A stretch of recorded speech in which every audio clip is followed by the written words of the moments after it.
Hi everyone, பல் எடுத்ததுக்கு அப்புறமான dentist சொல்ற இன்ஸ்ட்ரக்ஷன்ஸ் தான் இன்னைக்கு நான் உங்களுக்கு சொல்ல போறேன்.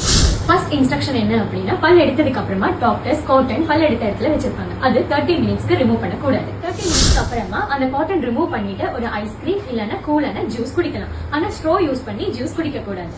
பல் எடுத்ததுக்கு அப்புறமா 24 ஹவர்ஸ் வரைக்கும் நீங்க ஸ்பிட் பண்ணவோ கார்கிள் பண்ணவோ கூடாது. ஏன் அப்படின்னா, பல் எடுத்த இடத்துல கிளாட் ஃபார்ம் ஆகி இருக்கும். நீங்க ஸ்பிட் பண்ணவோ கார்கிள் பண்ணவோ ஸ்டார்ட் பண்ணா அந்த கிளாட் எஸ்கேப் ஆகி நியூ ப்ளீடிங் ஸ்டார்ட் ஆகிடும்.